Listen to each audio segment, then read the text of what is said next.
Damn. Bit nervous because I haven't done this in a long time. I think 5 months, 4 or 5 months now. And so I'm going to talk about where I was and where I'm going, why I didn't record any videos. I guess partly it was because I was forming a relationship with my girlfriend.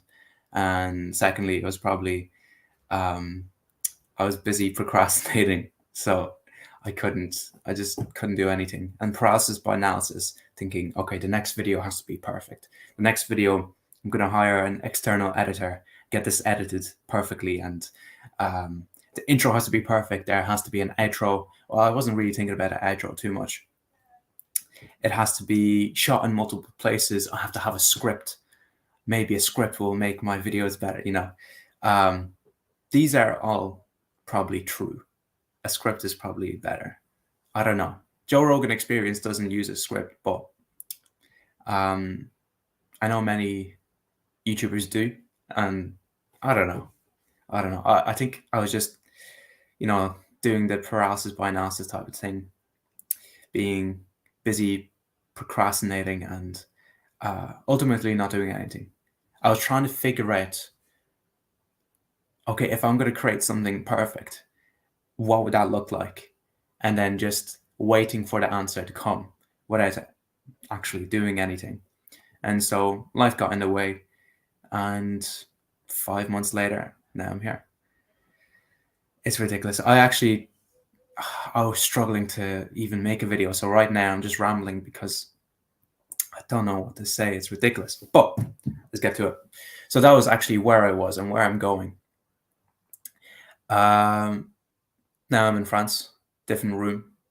Yeah, it's pretty wild. I'm teaching English at a university, and I'm going to be going to Italy in October. And so doing a bit of traveling with my girlfriend, basically.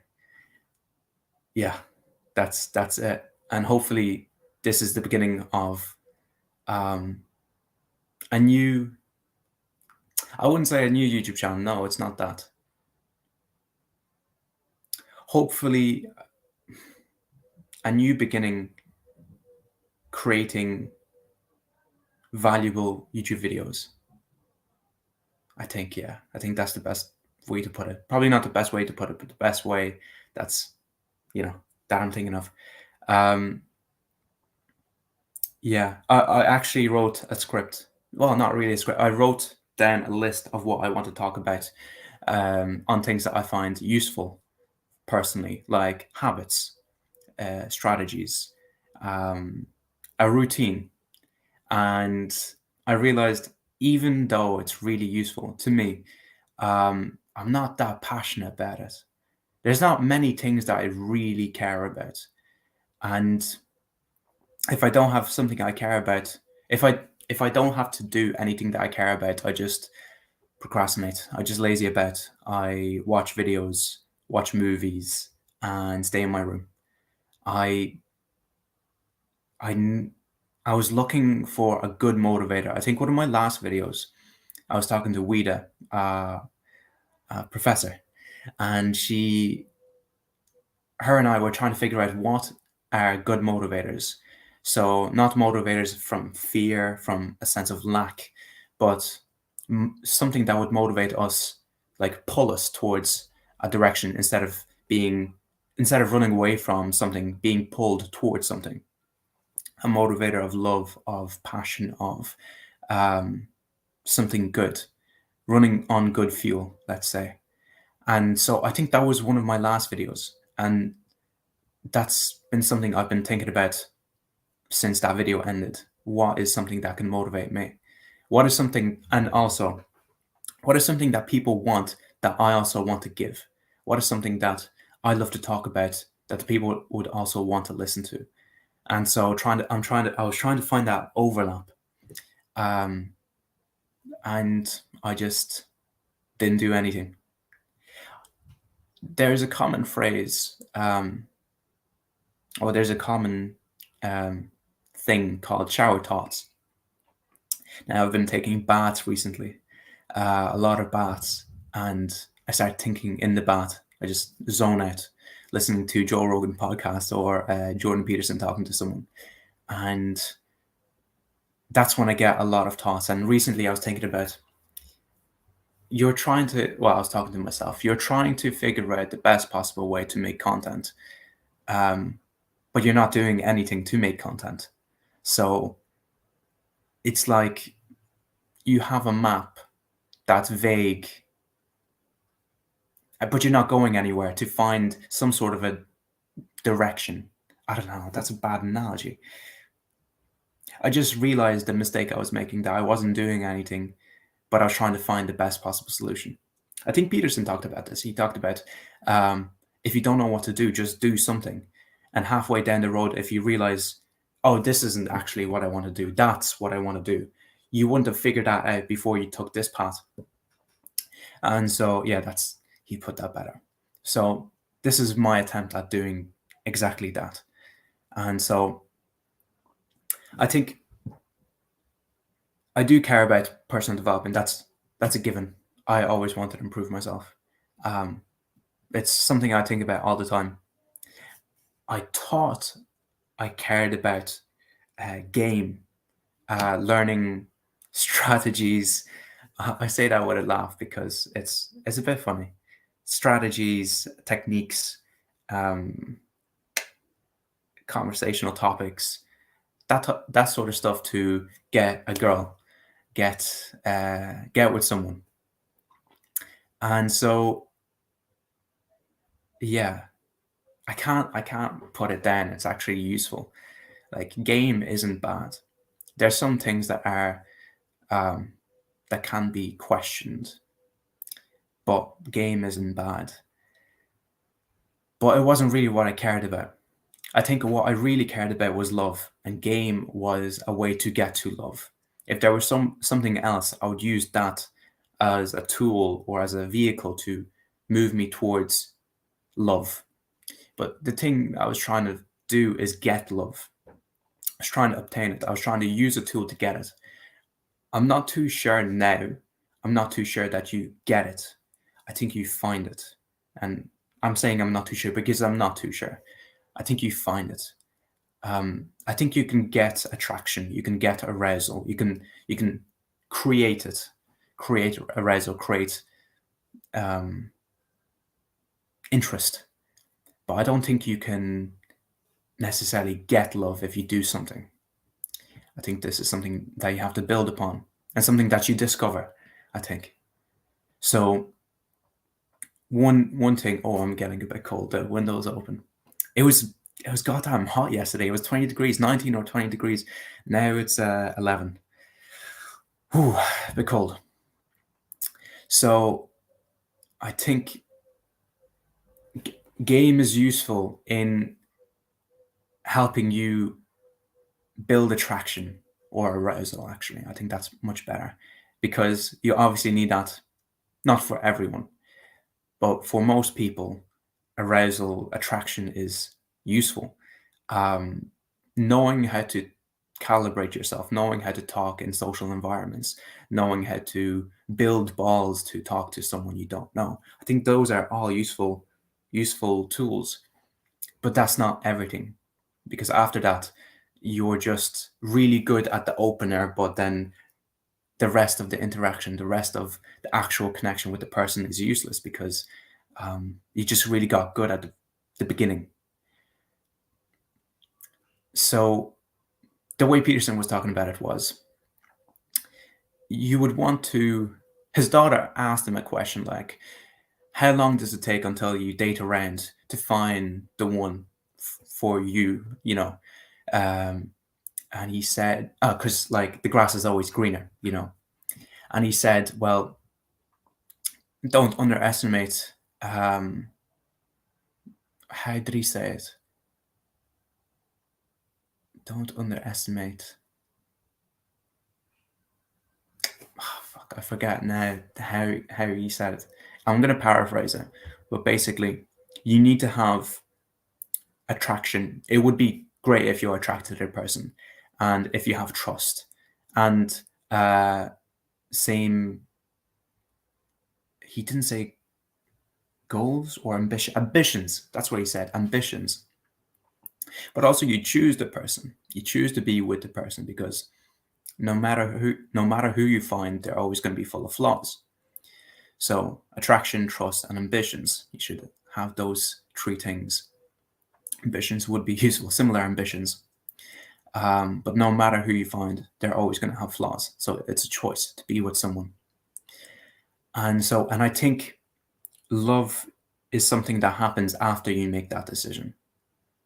At least for me, it's the decision helps love manifest itself. It's like you decide that you're going to stay in this relationship, and you deal with the necessary trials of life to keep yourself, keep the relationship alive, to let love happen. So one example that I'm trying to explain vaguely, but I'm failing. Long distance, I can't do long distance relationships. I just can't do it. I'm incapable. And so my girlfriend was living in France and I was living in Ireland. And I knew that logistics are important. And if love was everything you needed, then there would be no problem. But logistics are obviously important. And since I was far away from her, the connection was waning. It wasn't that good. And so I just moved, and now we're good. So you have to, that wouldn't have been done if I didn't choose this person. So partly it is a choice, and you do whatever is necessary to facilitate the possibility of love to grow. And that's what I was focused on for quite a while. So yeah, I think I was really hyper focused on game because what I actually wanted was love, and I was using game as a vehicle to get love. But what I'm now figuring out, at least in my perspective, in my experience, love is something that you find. It's not something that you get. It's something also built. Who was it? He wrote the Golden Circle. He had the idea of the Golden Circle. He's a motivational speaker. Simon Sinek, I think that's his name. He talked about how you can go to the gym a day or a week and you wouldn't see any results after a week, but 6 months later you would obviously see results. And he said that's similar to love. Like you can't tell a specific day when you love the person, but with time, with small little cute little things that you do for each other, the love builds. And then one day you realize, oh, I do love this person, or I am in love, or she does love me, or something like that. So it's something you can't definitively say one day yes. It's something that grows, and I think it's something that you find. And so love is actually one of my biggest motivators. I was lazy. In some ways I still am. It's still in me. I was lazy. I wasn't doing anything. I didn't want a job. I didn't have anything to pursue my life for. I had no real goals while I was in Ireland. And all of that changed when I got a girlfriend. All of that changed when I realized there's something more valuable that I want to do right now. Like, I'm willing to get a job just to have more time with this girl. I'm willing to, I got a job. I moved here. I'm teaching English at a university. That wouldn't have happened if I didn't meet this girl. So yeah, love is one of my biggest motivators. It's love and guilt. Guilt/desperation. Before a deadline, you get a bunch of energy because you're desperate. There's nowhere to, like, you're going to get punished. And if you don't do this, you're going to get punished. So you might as well do it. So right before a deadline, I get a lot of energy. Deadlines give me energy. Desperation gives me energy. Guilt gives me energy, knowing that if I stop a routine, I'll stop for good. That guilt keeps me going. and love. So I just looked back on what motivated me, and this is I watched a lot of motivational videos, man. I watched so many. I watched them every day, from Goggins to Joe Rogan. Joe Rogan has really good motivational videos. Not watching just his podcast, his actual motivational videos where he talks about be the hero of your own story. I love that. David Goggins, Joe Rogan, Simon Sinek, but also who was I listening to? I'm bad at names because I'm Benjamin Hardy. He's really good at explaining things. He's an author. I read a few of his books. The Stoic, what's his name? Ryan Holiday. I'm now listening to Robert Greene. A lot of Robert Greene. He wrote some beautiful books. I'm listening to since his books are like I hate reading. Man, I hate reading. It's so oh so I like to listen. I like to listen to audiobooks, like summaries of books. That's much more correct. And so I listen to summaries of Robert Greene's books. Or Robert Greene actually had an interview with Jordan Peterson, and they talked about using your shadow, using your dark energy to motivate you to do stuff better. Because writing a book takes a lot of energy, so you have to use all the sources of energy that you have. So tapping into the dark energy got Robert uh, writing the book. I don't know what else to say. Or basketball players, they use their envy, their hatred, their competition, that competitive spirit to dominate the field, and they use that energy and harness it into being better basketball players and being good teammates, good players on the field, on the court. Sorry. So um, I loved listening to all the great people and getting all the motivational information, whatever. But I just sometimes I apply it and it doesn't work, or it works for like a week and then it just wanes off. It just doesn't stick.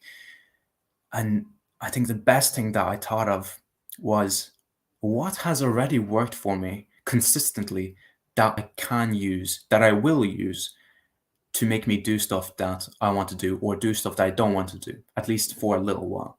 So, um, small goals, push-ups is push-ups are one example. Um, they're difficult, but if I do them, if I have spaces in between, I'm willing to do 2,000 push-ups in a single day. It's a ridiculous number. I've done that multiple times. I think 2 weeks ago I did 500 push-ups. Uh, I had 10 hours. I think it was like this. It was like 10. It was 10 a.m. Oh, no, I forget what time. Okay, whatever. I think it was like 10 a.m. And I was like, okay, how can I do 500 push-ups in this time? And so every 12 minutes I did 10 push-ups, or every 10 minutes I did 12 push-ups for the next 10 hours, and that added up to 500. I forget. I'm not good with maths, but I think that's what it was. So if it's short but intense, I can do it.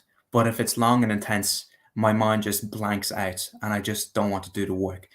So short but intense, I'm fine with that type of work. Deadlines really make me motivated. Love, absolutely. Like moving to a different country, getting a job when you didn't want to get a job, like absolutely. Um, guilt keeps the routines going. So if I feel like if I stop right now, I'm never going to do this again. That guilt kills my soul and I just can't stop. So guilt keeps me going.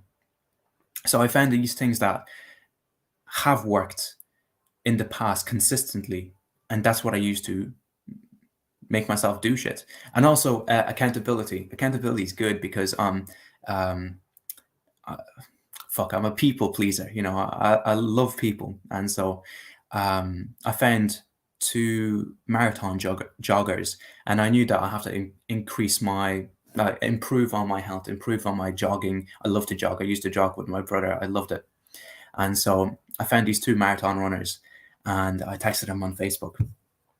And so we used to jog like twice a week. Now, like some of us are traveling, some of us got COVID and were out, so it wasn't consistent recently. But having that accountability that, you know, if one of us doesn't show up, we're a bad friend.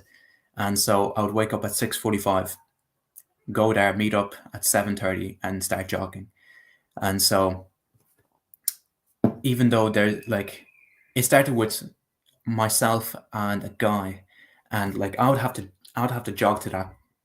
I'd have to jog to the place where we would meet up, and then we would jog, and then I got another girl involved that also is a marathon runner. Sorry. And now all three of us jog around Lille. So having that accountability keeps me going. So yeah. So I was thinking, where am I going? I think the next couple of videos are going to be about something. I want to say love, actually. Are going to be about what I care about and what motivates me, or what has improved my life drastically. And I think love is one of those things. So I think that's all I really cared about. Mostly love. And so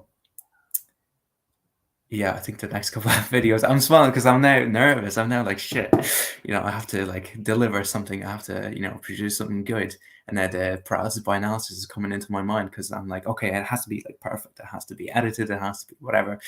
My editing program disappeared because I got a new laptop. My old laptop broke before my flight. So I haven't been producing anything because I just didn't have a laptop. I know I could have been producing on my phone. Excuses. So now that I have a laptop, I don't really have an excuse. So yeah, I assume that the next few videos would be about love, how to find it, that type of stuff, and possibly about dating, possibly about meeting new people, possibly about building luck in your life. And it's crazy because luck is like usually something you think that just happens naturally, but I think luck is something that you get. This is something that you can actually build. You can be luckier. I don't think it's something given. I don't think it's something that just naturally happens. Yes, it is, but I think you can facilitate the probability of luck happening in your life. And I think you do that by having more life happen. And what I mean by that is saying yes to many opportunities, saying yes to going to parties, saying yes to going to social events, writing on Facebook groups, contacting people. The more people I met, the luckier I got. I came here. France is really shit with accommodation, with housing. It's really bad. If you're a foreigner and you don't speak French, you're at a huge disadvantage. Secondly, they're going to have to go through guarantors, and if you don't have any, that sucks for you. The security deposit is huge. Well, that's its own thing, but they need a lot of paperwork. Security, not the security deposit. Sorry, the guarantors, and frankly, it's just a lot of mess. It's a lot of fuss, and the more people I met, the more information I got about how I can get good accommodation, and I got this accommodation quite easily. Actually, I got extremely lucky. I'm like 10 minutes away from my girlfriend's place. I like. Speaking about the job, I thought I would be working on a farm because I don't speak English. I thought I would be. I thought I'd really struggle getting a job, unvaccinated, don't speak French. France, just 2 days before I arrived, they made a ban on unvaccinated people coming into the country, and so I was like, oh shit, I got very lucky, and I did. But then I wouldn't be able to get a job. I thought I wouldn't be able to get a job. I thought I'd have to be working on a farm, and so I'm touching my face because I'm nervous. But I texted a few groups talking about like, does anyone know any available jobs in Lille? And so one guy reached out, and what do you know? I teach English at a university, and it's fantastic. It's so crazy. It's it's unbelievable. Unbelievable. I think it is believable, but it's just wild. It's wild that that can happen, that you can be teaching English at a prestigious university, one of the only private universities in France, and it looks like Hogwarts. It's so beautiful. It's such a nice university. And the students I have are like fantastic because they actually want to learn English. Other students that the other lecturers are dealing with, they're learning like law and they're forced to learn English. So they don't care about English, but my students actually want to learn English. So it's such a pleasure to teach them. What else? How else did I get lucky? Oh, getting lucky in not getting some opportunities. So I had an opportunity to do carpentry. I found these guys working in a shop and they're like cutting stuff, drilling stuff. And I was like, hey, I used all these tools back in the day for like 6 years. So like I could do that. And so I communicated with them through Google Translate. There's a function where you can uh, select English and French and speak into the phone, and it pops up as French. So you can have a full blown conversation with a person just having the phone in the middle of in the middle of you two. Uh, but thankfully, I didn't get that job. Thankfully, I didn't get that job when I was struggling to get accommodation. Uh, I remembered, no, what was it? I was thinking about monasteries. I was thinking about monks. I was thinking about uh, churches, and I was like, I'm sure if I go to a monastery or a church or something and be like, yo, I don't have accommodation. I'm new in this country. Can I have a place to stay? But I would work here for free. I was like, I'm sure they would let me in. I'm sure someone, somewhere, some religious place would let me in. And I found an abbey. An abbey is a place where there's a bunch of nuns.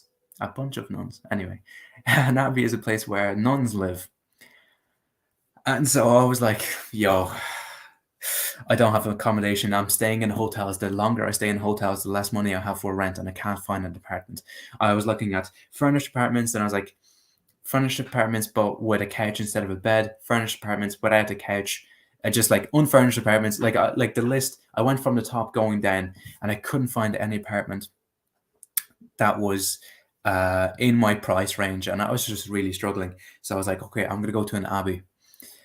Thankfully, the first train that I took, the metro worked, but the second train was nowhere to be found. I couldn't find a second train to go to the Abbey. I asked the people, the employees at that train station, where is this train? They didn't know. And, I thought that was a disadvantage. I thought, oh, that sucks. And I had, the luggage and whatever. If I would have walked, it would have taken multiple hours. So I was like, okay, I'm not going to walk. I'm just going to chill in a park and do something. Thankfully, that didn't work out. I can't imagine living amongst nuns in an abbey, um, not talking throughout the day, reading prayers and living simply. I just can't imagine having that type of lifestyle. So I was lucky with the circumstances that I have, but I was also lucky with the circumstances that I didn't get. And so, yeah, extremely lucky. And that's mainly because the more people I met, the more opportunities were presented to me. And so the more information I got too. So this is something that you can actually do to get luck in your life. I also had a video idea about uh, living instead of existing. I think most of us exist instead of live because it's easy to exist. I think like existing, there's two reasons you are existing instead of living, and the way to get out of it is just alternating between the two. One reason most people exist is they're in a routine and nothing's new, and so they're on the same job route, on the same job route to and from the job. They're eating the same foods. They're watching the same TV shows, movies, games, playing the same games, or they have no routine. So this is like, I remember myself back in the when I was in school during the summer holidays. I had no routine, but my life was less free. I wasn't doing anything with my time. I was just playing games and doing nothing. And so I had no routine. Or maybe you can make the argument that that was my routine, just play games, and just alternate between the games. But I think the way you live is, it has to be something new. It has to be something novel, and you have to choose it. So you have to alternate your routine a bit. Excuse me, to um, to start living. I remember when I started routines. Now I hated routines when I started, but slowly but surely, I got really good at them. I did the Jordan Peterson's personality test, discover myself personality test. My industriousness is low. I'm really low in industriousness, and thankfully, routines are like the lazy man's savior. Routines is like it's like a pulley.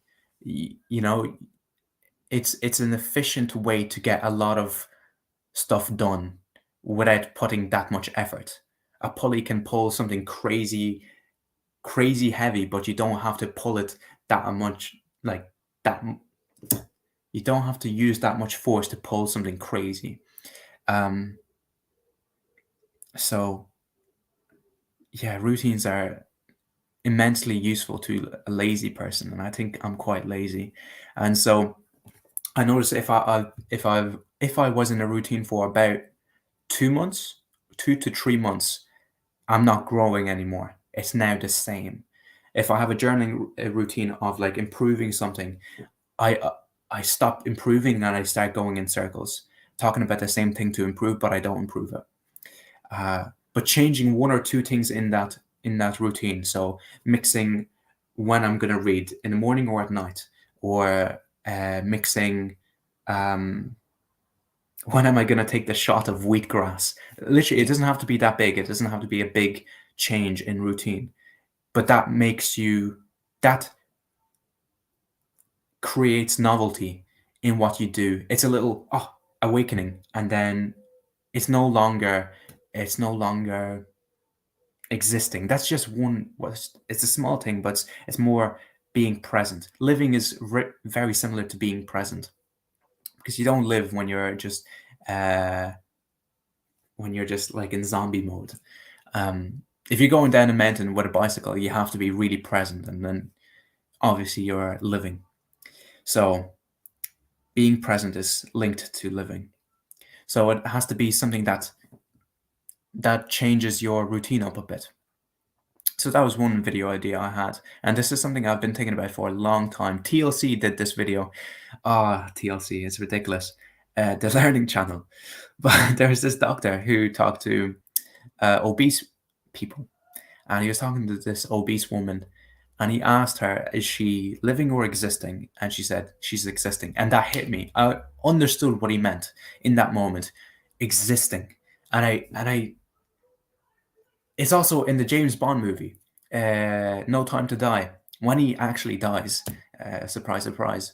Um, the speech that they give is about, we don't pray, something like, we don't pray for more time, but we pray to use it well, you know, to actually live instead of exist. Something like that. I know, like, I probably butchered that, but the main point was to use your time wisely, to live instead of exist, and not pray for more time. Seneca, a Stoic philosopher, said, "It's not a great. It's not the length of a play that makes it great, but the excellence of the acting." So if I'm living an excellent life, if I'm living a full life, that's a life worth living, you know.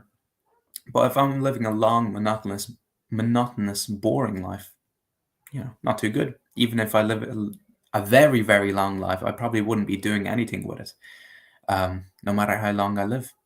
So, um, where am I going with this? I don't know. But thankfully, I got out of my head. I started talking about the things that I actually think about every single day, and I got out of my head. The beginning was tough, but we got through it. So to repeat, where am I going to go with this? I'm looking around the place because I'm still a little bit nervous. It's new to me. It's new. I haven't done this for a while, so I'm probably going to be talking about love, how to find it, how to facilitate the possibility of having love in your life. I think that's the best way to put it. Yeah, that is the best way to put it. So that's it. That's it. And hopefully this is the beginning of a creation of multiple valuable videos on love. I really hope so. Damn, I really hope so. See you guys. Enjoy the rest of your week.